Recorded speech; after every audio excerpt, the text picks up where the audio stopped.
Eddie, you're Hello, on. Steve. Hi there. Thank you for your ministry. Where are you joining us from? I'm in Texas, South Texas. Um, I spoke to you last month. But my question, I'm at a, I'm not a dispensationalist. I was, but I still go to a dispensational church. And the pastor on the English service was talking about Luke chapter 4, when Jesus reads from Isaiah 61. And he doesn't read this all of verse 2. Yeah, Yes, and he says he stopped right there because the rest is future. right, right. Well, that is what dispensationalists say. For those who don't know the situation, David or Jesus is speaking in the synagogue of Nazareth, and the text for the day they asked him to speak, and they handed him the scroll of Isaiah because the text for the day was Isaiah 61, verse 1 and maybe 2. And so he read from the scroll, but he only read through part of verse 2. He left out the last part. Now, the verse 1 says, the Spirit of the Lord God is upon me because the Lord has anointed me to preach the good news to the poor. He sent me to heal the brokenhearted, to open the prison to those who are bound, to proclaim liberty to those who are um, whatever, in prison or whatever, and in bondage. And he says, and to proclaim the acceptable year of the Lord. And the next part of verse 2 says, and the day of vengeance of our God.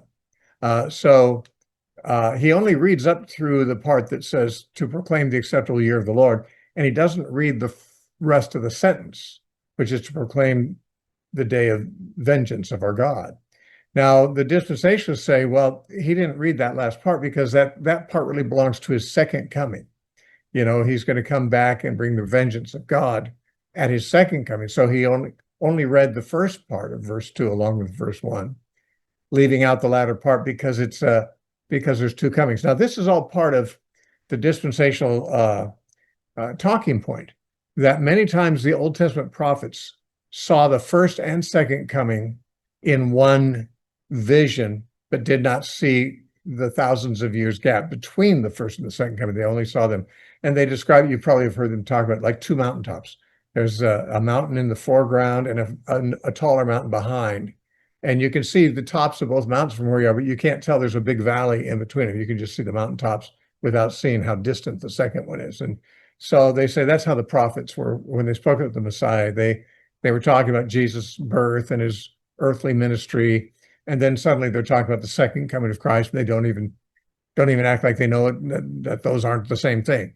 So the dispensations say, well, a lot of these passages have a gap in them that the prophets didn't recognize, but Jesus did. So what they're saying is that Jesus came at his first coming to proclaim the acceptable year of the Lord, but the second part of that same sentence in Isaiah 61:2 says the day of vengeance of our God. They say that's set off from the first part of the sentence by 2,000 years.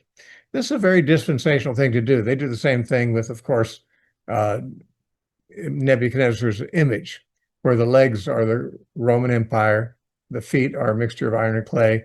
And they say, well, the legs are the ancient Roman Empire. But that came to an end in the 5th century AD, and the feet of the image are a future, not yet established Roman Empire. A revived Roman Empire is the term they like to use. And they say that hasn't been established yet. So they're saying at the ankles of the image, I'm assuming you're familiar with the image in Daniel 2. Yes. Okay, so at the ankles, there's a cutoff there. You've got the ancient Roman Empire above it. You've got a revived Roman Empire below it. And there's like 1,500 years at least, but not accounted for there. So it's like the image got cut off at the feet, Yeah. and there's 1,500 years between. That's, of course, the passage doesn't ever suggest anything of the sort. Right. It's They not do correct. that same with the 70-week 70 prophecy. weeks. That's right. That's another Uh, 69. Ezekiel 37, for example, for me is completely about Christ. Yeah. 38 is a little bit hard to understand, and 39, but Yeah, with Gog and Magog. Yeah, well, I believe that, okay, what I believe is that in chapter 37, the prophecy, of course, about the dry bones. There's two parts to that. And first is the bones assemble into bodies, but they don't have life or breath in them or spirit in them. And then Ezekiel, after they've assembled themselves, Ezekiel has to prophesy a second time to them to the spirit or the breath. Ruach in the Hebrew is spirit or breath, so it can be translated either way. But he prophesies to the breath or to the spirit to come into them, and then they come alive. And he says, okay, God says, okay, this is the whole house of Israel in Babylon. They say our bones are dry, our hope is lost. But he says he's going to assemble them all back to a nation again in Israel, which he did, of course, when Cyrus released the Jews from their captivity in Babylon, and the remnant under Ezra and Nehemiah went back, and Zerubbabel earlier. So, I mean, that was the reassembly of the bones into bodies, the physical nation. Right. But he said, then he's going to pour out his spirit upon them. And of course, that didn't happen until Pentecost, because Right. he never did pour his spirit out on them in 586 or 539 BC. But he didn't say he's going to do both those things at the same time. In fact, he indicated they are separate events. First, he prophesied to the assembly of the bones, and that's described as a finished thing. And then he secondarily prophesied to the spirit. So there's two acts described as two acts. Whereas in Isaiah 61:2, it doesn't say it's two different things separated by 2,000 years from each other. Right. Or the 69th and 70th week, there's no mention of Yeah. separation there. Or in others, there is indeed a separation between the reestablishment of the Jews as a nation from Babylon in 539 BC and the second part of that, which is the Spirit coming upon them at Pentecost. And I think it says forever on Ezekiel 37 after that, like Jesus being the king forever. And yeah. And it is, you see, the dispensationalists think that pouring out of the Spirit on Israel is still future.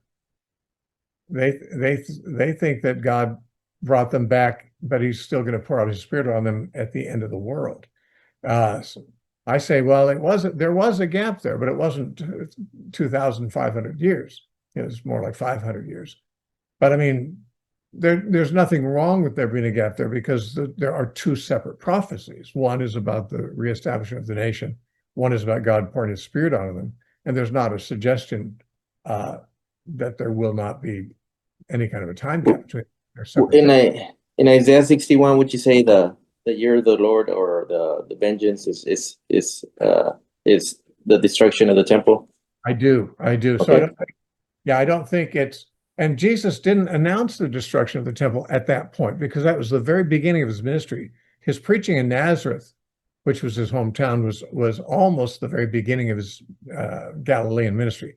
And he hadn't come to announce the destruction of Jerusalem yet. He was still reaching out to them. It was later in his ministry, when the Jews were hating on him and not following him and so forth, that he began to make announcements about the doom of the temple. And when he did, remember in Luke 21, when he said about the armies coming against Jerusalem and her desolation is near, he says, these are the days of vengeance, okay, that all things are written may be fulfilled. Isaiah, that last line that Jesus didn't read in Isaiah 61:2, says, the day of vengeance of our God. So, the day, Isaiah spoke of the day of vengeance. Jesus talked about the destruction of Jerusalem as the days of vengeance. Close enough. I think he's talking about the same thing. Thank you very much. Appreciate it. All right. Good talking to you, Eddie. God bless. Thank you. All right.